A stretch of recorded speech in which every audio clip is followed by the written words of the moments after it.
कृष्ण और भीम के हाथों शिशुपाल और जरासंध का अंत। जब धृतराष्ट्र ने पांडवों को आधा राज्य देने से मना कर दिया तो पांडव हस्तिनापुर छोड़कर चले गए। उन्होंने खांडवप्रस्थ जाकर अपना नया राज्य बसा लिया इंद्रप्रस्थ। उसके बाद उन्होंने राजसूय यज्ञ करने की योजना बनाई, जिसके बाद उस राज्य या राजा की सम्राटीय शक्ति को पहचान मिलती है। कृष्ण ने बड़ी चतुराई से राजसूय यज्ञ की तैयारियों के तमाम पहलुओं की योजना बनाई। वह जानते थे कि अगर इस काम में सबसे बड़ी अड़चन कहीं से आ सकती है तो वह जरासंध की तरफ से आ सकती है।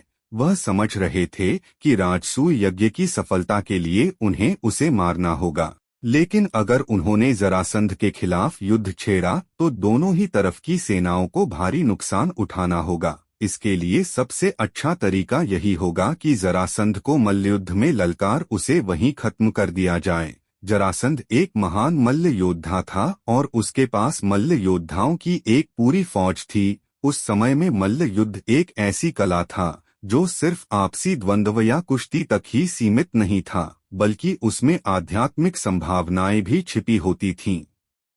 इस सिलसिले में कृष्ण, अर्जुन और भीम ने जरासंध के घर गिरिव्रज जाने की योजना बनाई। ये तीनों ब्राह्मण के वेश में उसके यहाँ पहुँचे। हालांकि अर्जुन और भीम खुद ब्राह्मण का वेश धारण करने के इच्छुक नहीं थे। उनका मानना था कि कृष्ण ही ये सारे छल करें, जबकि कृष्ण को इससे कोई परहेज नहीं था। जरासंध के यहाँ पहुंचकर उन्हें महल में प्रवेश की इजाजत मिल गई। वे सीधे जरासंध के पास पहुंचे और उन्होंने उससे कहा कि वे उससे मल्लयुद्ध करने आए हैं। दरअसल जब से कृष्ण ने कंस को मारा था तब से जरासंध कृष्ण के प्रति बदले की आग में जल रहा था।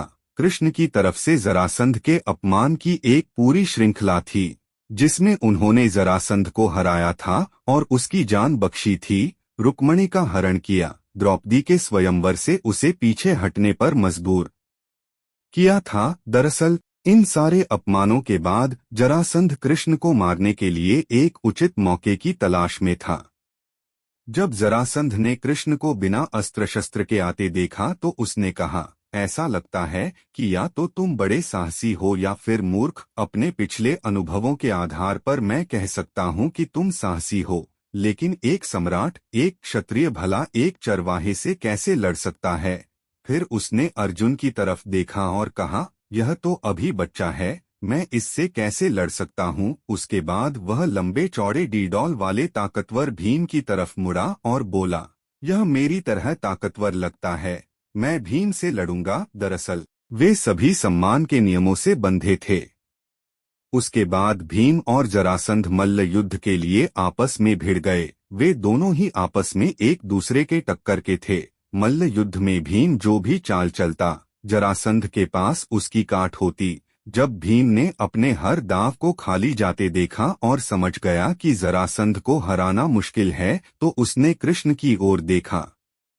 कृष्ण ने एक पत्ती उठाकर उसे दो हिस्सों में चीरा और उसे अलग अलग फेंक दिया। दरअसल जरासंध दो हिस्सों में पैदा हुआ था, जिसे जोड़कर बनाया गया था और उसे मारने का तरीका भी यही था। भीम ने उसे नीचे गिराकर उसे दो हिस्सों में चीर दिया। जरासंध का शरीर दो हिस्से में आसानी से फट तो गया, लेकिन तुरंत दोनों हिस्से आपस में जुड़ गए।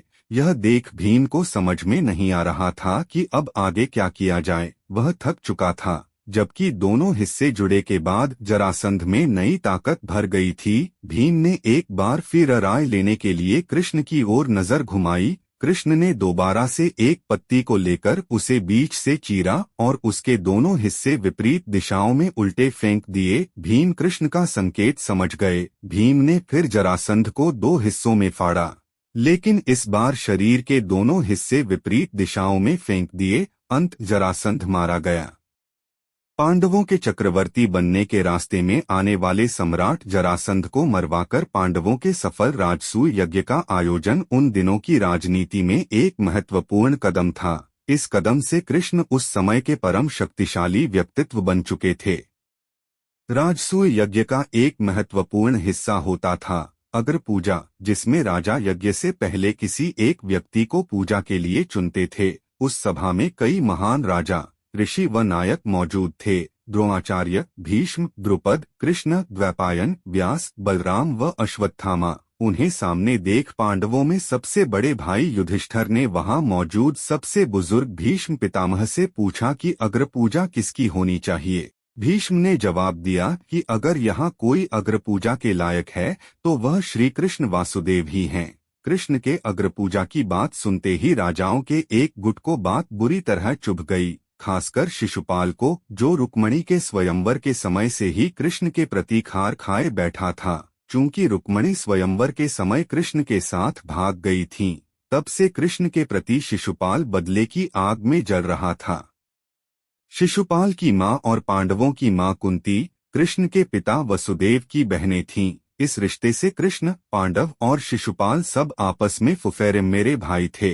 नाराज शिशुपाल ने एक के बाद एक कृष्ण को गालियां देनी शुरू कर दी। कोई व्यक्ति इसकी अग्रपूजा कैसे कर सकता है? यह एक चालाक, झूठा, मक्कार और कायर व्यक्ति है। सभा में इतने महान लोगों के होते हुए यह इस पूजा का अधिकारी कैसे हो सकता है?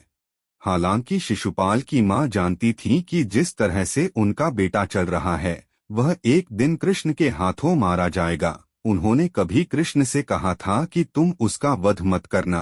कृष्ण ने उनसे कहा था कि उनका बेटा उन्हें लगातार अपशब्द कहता रहता है। कृष्ण ने अपनी बुआ को वचन दिया कि अगर कभी शिशुपाल ने उन्हें अपवचन बोले तो वह उसकी 99 गलतियां या अपशब्द माफ कर देंगे, लेकिन जैसे ही उसकी संख्या 100 हो जाएगी तो वह उसे नहीं छोड़ेंगे। उन्होंने शिशुपाल के लिए इतनी गुंजाइश छोड़ी थी। शिशुपाल खड़ा हुआ और उसने एक के बाद एक कृष्ण के लिए अपशब्द कहना शुरू कर दिया, यहाँ तक कि उसने और उसके कुछ समर्थकों ने तलवारें भी खींच लीं। इतना ही नहीं, उसने भीष्म के बारे में भी भला बुरा कहना शुरू कर दिया। भीष्म की मां का नाम गंगा था, जो एक नदी थी। उन्हीं के नाम पर उन्हें गांगेय भी कहा जाता था। शिशुपाल उन्हें भला बुरा कहने के दौरान यहाँ तक कह गया कि तुम्हारी माँ गंगा बिना किसी भेदभाव के हर पुरुष को स्वीकार करती हैं।